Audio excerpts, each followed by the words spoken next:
it's Amelia, welcome back to my channel. Let's get right into it. Today we're going on a deep dive into the Marauders fandom. So sit down, grab some tea, and let's get into it. Like before, I'm going to be moving off to the side so I can add some pictures. So, who are the Marauders, you might be asking? You're not. You definitely know who the Marauders are, or else you wouldn't have clicked on this video. But it's a good place to start. We have the four Marauders: James Potter, Harry Potter's dad; Sirius Black, Harry Potter's godfather; Remus Lupin, Harry Potter's teacher; and Peter Pettigrew, the one that we don't really talk about. They all met in 1971, and during their school years they all became very good friends. The Marauders become anime guy because Lupin is a werewolf, and they also start bullying Snape. Very important. Wait, do I have any of the Marauders wands? Let me check, one sec. I have Sirius Black's wand. Like before, I'm going to use this as a pointer. Right, we're going to start off with a really short timeline. So 1977-ish, James and Lily, who is Harry Potter's mum, get together. 1978, they leave Hogwarts. Between 1978 and 1981, the First Wizarding War starts. 1980, Harry Potter is born. Yay. And on the 31st of October 1981, James and Lily are evaded by Voldemort. Peter betrays them, and Sirius is imprisoned. Whoa. Spoilers. Canon gives us very little time with these characters, and that is a perfect opportunity for a fandom to grow. Let's dive a wee bit deeper. Starting off with James, also known as Prongs. An important thing to understand that James was not this perfect golden boy. Harry learns that his father was talented, good at Quidditch, smart, brave, and incredibly loyal, but he also learns that his father is arrogant, a bully, someone who enjoys showing off. The pensive scene in Order of the Phoenix is a very important scene because it shows James and Sirius bullying Snape simply because they can. That creates a very interesting question. How did this arrogant bully Harry saw in the pensive memory become this brave man who died protecting his family? Perfect for fanfiction. So it's very popular to portray James in headcanon as a person of colour, and he's often turned into a 1970s bisexual golden retriever who wears glasses and is obsessed with Quidditch. James Potter. There's also a lot of emphasis on James and Sirius's friendship, because in canon we know that they are very close, which leads us nicely to Sirius Black, also known as Padfoot. So, here's what we know about him. He was born into the noble house of Black. Sirius rejects them. He was sorted into Gryffindor. His younger brother Regulus was sorted into Slytherin. Canon gives us a broad outline that Sirius didn't like his family views and ideology, and Regulus initially embraces it. Regulus eventually becomes a Death Eater. Then Regulus secretly turns against Voldemort and tries to destroy one of his Horcruxes, and died doing so. When watching this scene, I always imagined Regulus being one of the Inferi. Inferi? Is that how you pronounce it? So because of what we know in canon, it leaves us with a lot of questions. Did Sirius know that Regulus had changed? Did Sirius ever discover what Regulus had done? And Fanon has built entire novels off of these questions. So Fanon Sirius often becomes a bisexual or gay leather jacket wearing, smoking tattooed, effortlessly gorgeous, emotionally repressed punk who listens to David Bowie and is hopelessly in love with Remus Lupin. You know this motorcycle that Hagrid rides at the beginning? That's actually Sirius Black's motorcycle. So canon Sirius owns a motorbike, and Fanon took that as, well, of course he does. Also, tattoos are very common on Sirius. He may have stars, constellations, a dog, because that's his Patronus. He is basically the black cat to James's golden retriever. But what about Remus Lupin, also known as Moony? Canon Remus is a werewolf. He was bitten by Greyback when he was a kid. To accommodate his transformation, the school created a secret arrangement involving the Whomping Willow and the Shrieking Shack, and he's also not as morally perfect that the fandom seems to make him. One of the most interesting canon facts that I realised is that Remus knew James and Sirius were bullying Snape, and he didn't stop them or do anything about it. That's important because bullying is not cool. I say this because Fanon usually turns him into the one sensible one, constantly stopping James and Sirius from doing stupid things, and canon doesn't really support that. Instead, I've made it more interesting. Remus loved his friends enough to overlook the things he knew was wrong, and that makes him much more real. And because James, Sirius, and Peter all became anime guy illegally, their adventures put them in danger. The Marauders aren't these superhero wizards, they're just teenagers making reckless decisions. So the story is both deeply loving and just irresponsible. That contradiction is what makes the fandom so interesting. Okay, I guess we have to move on to Peter Pettigrew now, also known as Wormtail. Peter is essential to the Marauders story, but fandom sometimes doesn't know what to do with him. We know how his story ends. Peter betrays them, and eventually he dies. Okay, so fandom often pushes him aside because of this, because we know who he becomes. He's not a good person, but psychologically, Peter can be fascinating. I guess the question becomes, why did the Marauders ever love Peter, you know? James, Sirius, and Remus trusted him completely. Fanon sometimes explores Peter as someone who desperately wants to be with powerful people. As a teenager, he was with James and Sirius. As an adult, Voldemort. But I still ask the question, why is Peter so important? And to answer your question, is because without Peter, there is no tragedy. James doesn't die, Sirius doesn't go to Azkaban, Remus doesn't lose all of his friends. Peter's a character who turns a story about 4 friends into a tragedy about 4 friends. And I don't know about you, but I love me a tragedy. And talking about Peter and why they trusted him, the one thing that has always confused me is the whole Secret Keeper thing. I could do a whole other separate video about the Secret Keeper and why it's confusing and why it's such a big plot hole. Oh, I'm just going to talk about Peter and why he was James's Secret Keeper and where it fits in the fandom. So, during the First Wizarding War, Voldemort starts hunting James and Lily because of the prophecy of Harry, or a child born at the end of July. Could have been Neville. So James and Lily went into hiding with Harry, and they use a Fidelius charm, which basically hides a secret inside someone's soul, I think, and that person becomes the Secret Keeper. Does that make sense? And when you're the Secret Keeper, you can only voluntarily tell the secret. And we know initially that Sirius was supposed to be the Secret Keeper, but Sirius was convinced that Voldemort would assume that he was the Secret Keeper, so he suggested Peter. And unfortunately, James and Lily agreed. And that is absolutely crucial because they weren't handing it to some acquaintance, they were handing it to a friend that they trusted. But Peter chose to tell Voldemort anyway. And that is very important in fandom. Now, you can't properly understand the Marauders without understanding Snape. James and Sirius bullied him, not teased, publicly humiliated him. This matters because sometimes the fandom can romanticize the characters and erase the bullying altogether. They were teenagers capable of being cruel, but also capable of extraordinary love and change. These things can coexist, especially in these kinds of characters. Canon establishes that James and Snape despised each other from very early on, and Lily was in the middle of it. So Snape's friendship with Lily is kind of sad. You know, they met as children. Snape introduced her to the wizarding world. For a very long time, Lily was Snape's person. And then eventually James falls in love with Lily. Snape is already in love with her. But something the fandom likes to emphasize is Lily was never a prize to be won. What's that from? I am not a prize to be won. What's that from? She chooses James herself. She rejects Snape herself. Her decision is partly based off of Snape and his behavior and his belief and where it's taking him. And also calling her a mudblood. That is also a massive point to be told. So, let's talk about Lily Evans, shall we? Canon doesn't give us much, which is crazy because she is probably one of the most important Harry Potter characters. And a very common fanon trait is Lily's temper. Because Lily stands up to both James and Snape, fanon makes her fiery. She'll yell, she'll swear, she'll hex people. And this fits very well because Canon Lily wouldn't let anyone walk all over her. But I'm obviously going to dive deeper, so I'm going to talk about the Valkyries. This is where the fandom expands beyond the Marauders themselves. So fanlore describes the group as Lily Evans, Mary Macdonald, Marlene Mckinnon, sometimes with Dorcas Meadowes, Pandora Lovegood, and occasionally Alice Longbottom. However, it changes from fic to fic. What I wanted to find out was where the name came from. Because the name Valkyrie doesn't actually come from Harry Potter. It comes from Norse mythology. The Old Norse term Valkyria is generally translated along the lines of Choser of the Slain. So fandom essentially took a group of female characters, warriors, war, death, strength, and turned them into the Valkyries. But let's explore these characters. So, first we have Mary Macdonald. She is canon. There's not a lot about her. She's basically known as a blank slate character. She is only mentioned twice. The first and most important occurs in Snape's memory. So Lily tells Snape about something Mulciber tried to do to her with dark magic. So because she's blank slate, people came up with her own fun personality. She often becomes the sociable person that everyone can get along with. Mary was already affected by dark magic at school. So many fanfics make her especially determined to fight Voldemort. So she can become an order member or a spy or something like that. One of the most heartbreaking headcanons to me is that Mary survives both wizarding wars, but everyone she loves dies. So something I found on the Marauders era fandom wiki, Mary survives and eventually erases her memories.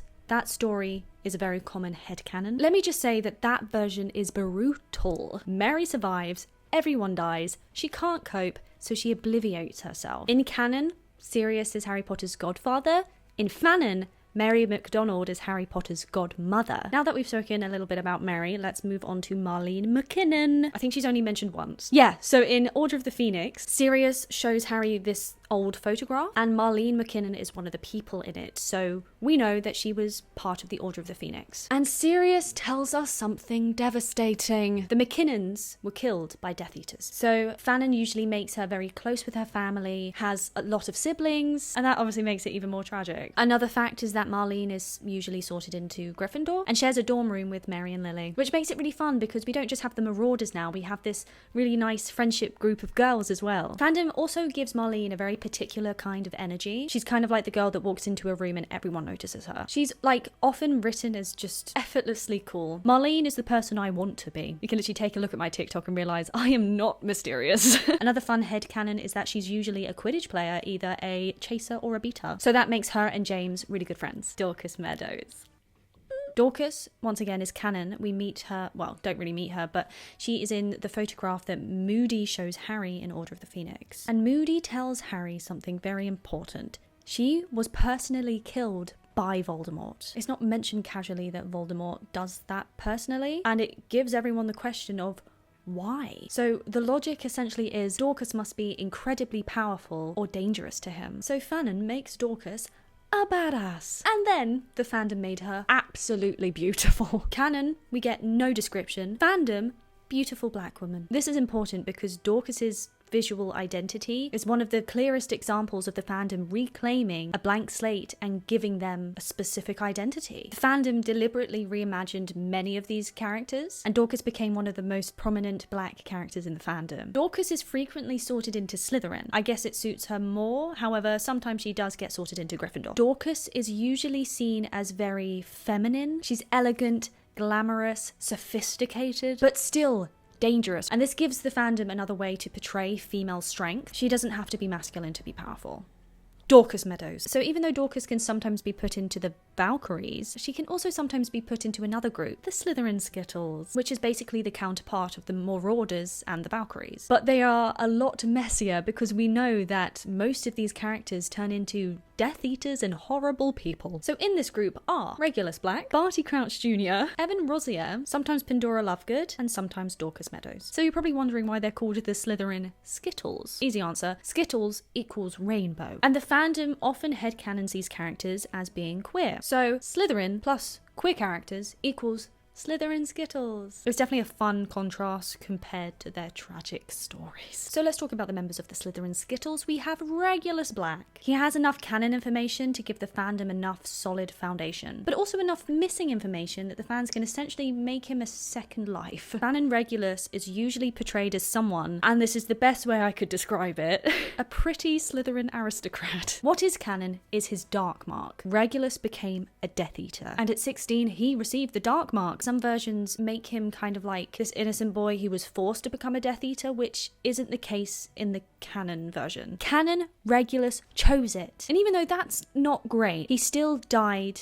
a hero without getting to be called one because no one knew. He simply just does the right thing in the end. What's interesting is there isn't one Fanon Regulus, there are dozens, but they all revolve around the same canon tragic story. Right, we're really in the thick of things now. Here's Barty Crouch Jr., probably one of the worst Death Eaters, yeah. He's a pretty big canon character in the Goblet of Fire. On his official canon profile, he has skills at dueling, he's gifted in the dark arts, and brewing polyjuice potion. And then fandom basically takes this and is like, well, what was he like at 16? Canon Barty is feral. Fanon Barty is feral. And one of those main reasons is because he went to Azkaban as a teenager. Just a reminder, this character isn't good.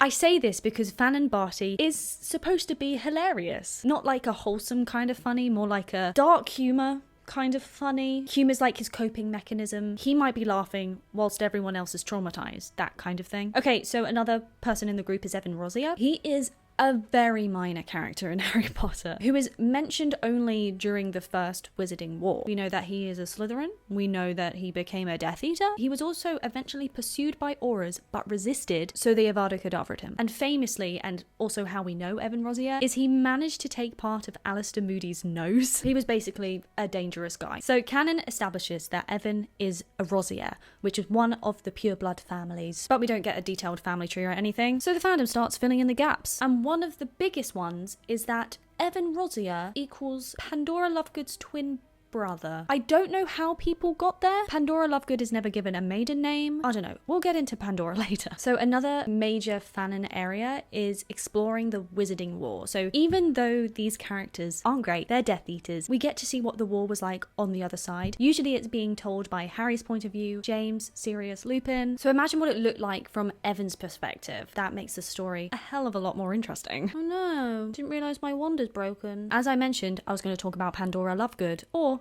Pandora Rosier. Hang on a minute. Always when I'm talking about a Lovegood. So, canon Pandora. Luna tells Harry that her mother was as oh my god, I glitched out just then. Luna tells Harry that her mother was an extraordinary witch.